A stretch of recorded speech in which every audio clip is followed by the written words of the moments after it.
Okay, so I wasn't really going to do this one right away, but as I was watering today, I noticed that quite a few of my little seedling Sobralias, one of the hybrids, were starting to push themselves out of the pot. So some of those I'm going to repot, put them in some fresh sphagnum moss with some fresh pots, and I will show you how to do that.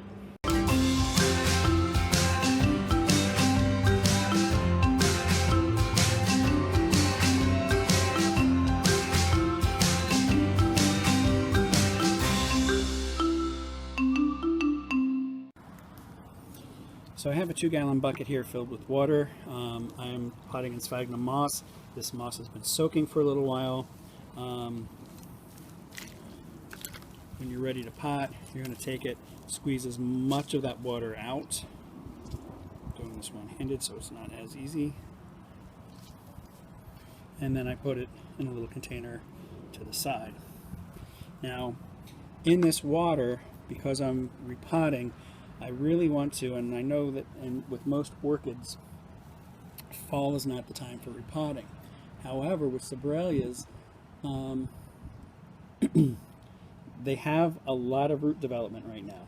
In fact, if we take a look at this one, I mean, you can see how much it's already pushed itself up. I mean, look at the roots there. I don't want to cut those off, but I don't want them coming out the bottom. And if I let it go too much longer, it's not going to be a good thing. It's actually looks really wet because I did just water them today. So, like I said, I do have the pot of water here, or the bucket of water. I've actually wet quite a bit of moss already, so some of the water is actually gone. In that water, I do use the liquid rooting concentrate from Dip and Grow. It's really good. I've been using it for quite a few years. We used it when I ran the greenhouse at Gem Orchids and always had really good success with this. I've had some really dead looking bare root plants. I've soaked in it 1 cup per gallon, and within a couple weeks I've got root growth. Now, Sobralias are a little sensitive to chemicals, and these are seedlings, so I used 1 cup, or 1 cap, not 1 cup, 1 capful per 2 gallons instead of 1 cap per gallon. So generally you want to have what you need. So like I said, you have your bucket of water. There is some moss soaking in it right now. I also have the moss that I have actually wringed out. And the first plant that I'm going to use is this plant right here. I have a bunch of other smaller plants here, but they are also all popping out of their pots with the roots. So I'm going to repot them. I also have my plastic pots that I'm going to be potting into, and I use a little bit of time release fertilizer. This is a 18-512 with minors. They actually like those minor elements in there. So looking at this first one that I'm actually going to repot, and the one that I'm going to use to show you guys,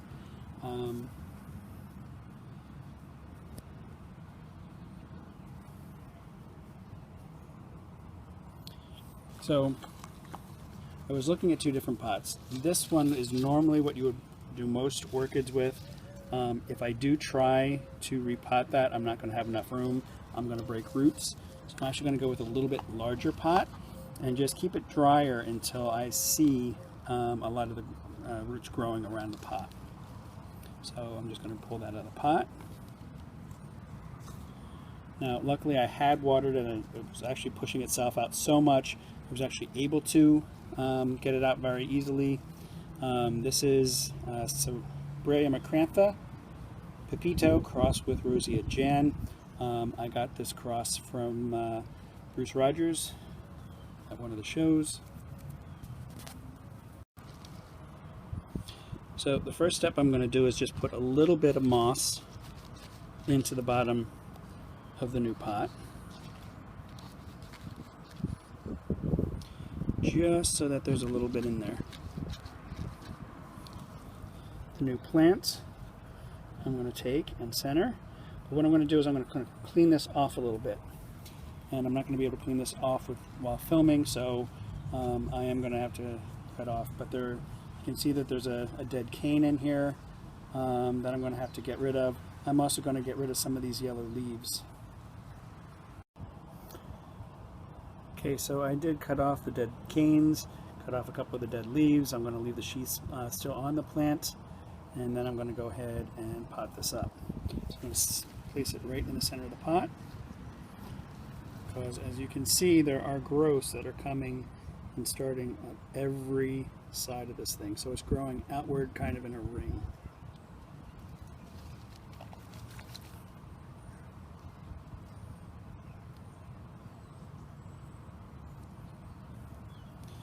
Just going to take a little bit at a time, and I'm just going to go in around the edges.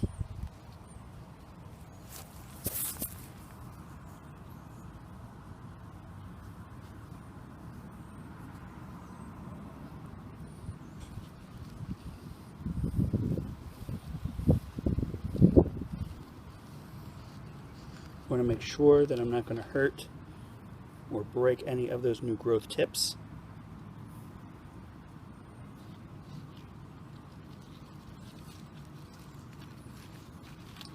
Pull that forward, and you see that there's still some on the side there, and I can just press that in. Okay, I'll come back and show you exactly what it looks like. Okay, so I've lightly packed the sphagnum moss all the way around, making sure that I didn't break off any root tips, or a little bit more could go right in there. It's a little raised up a bit.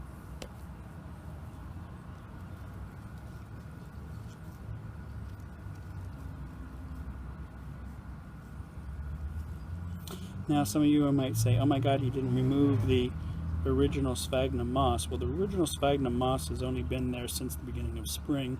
I removed these Sobralia seedlings out of here at the beginning of the springtime, and they have been growing really fast.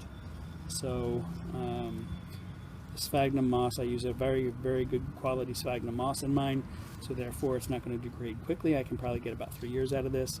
The other good thing is Sobralias are terrestrials, so if it's a little more compact and stuff like that in there, it's not really going to bother them. Now what I'm going to do is I'm going to use some of that time-release fertilizer, and I'm not going to use a lot. So that's about probably a half a teaspoon, and what I'm going to do is I'm just going to put a little bit of that in and kind of mix it in there.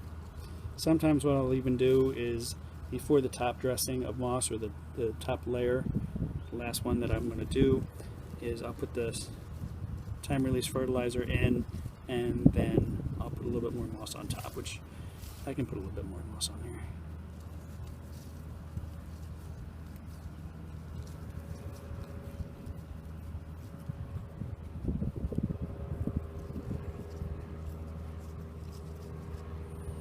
Okay, now the moss is moist. I am not going to water this until it's almost, I'd say, a very dry, damp dry. I'm going to go through, pot the rest of these up. Hope you enjoyed this little video. Like I said, this is Sobralia macrantha pepito crossed with Sobralia rosea Jan. And I will try and find a photo of the flowering plant and post it. Okay, so just wanted to show you guys that this is my Sobralia yaporiensis in bloom.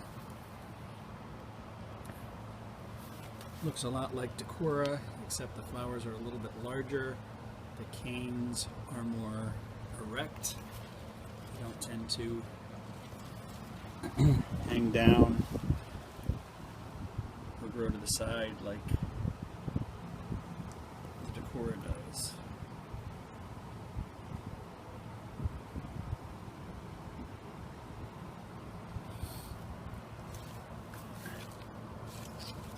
Nice little hidden flowers in here.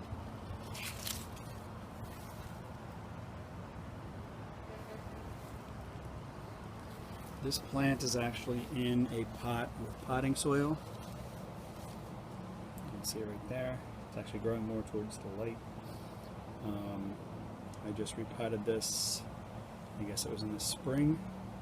It was breaking through the plastic pot that it was in. Normally I use sphagnum moss. This is the only one I actually grow in the potting soil, but it seems to like it.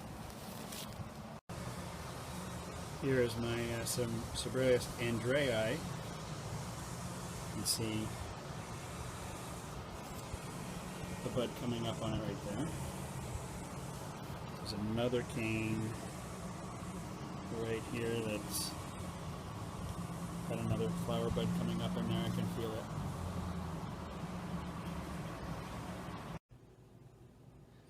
Okay, so started to rain after I got them all potted up, so ended up coming inside to finish it up. Thanks for watching this episode of Let's Talk Orchids. Next week we will be going to the Delray Orchid Show to videotape live there. Hopefully that's going to be a really good show. Going to try and talk to a few vendors. If you want to look for one of the links down below. We have Let's Talk Orchids on Facebook now, so you can sign up for that. You can also join the Dendrobium species group and the Sobralias group if you're interested in Sobralias. There's plenty of other very interesting orchid groups out there.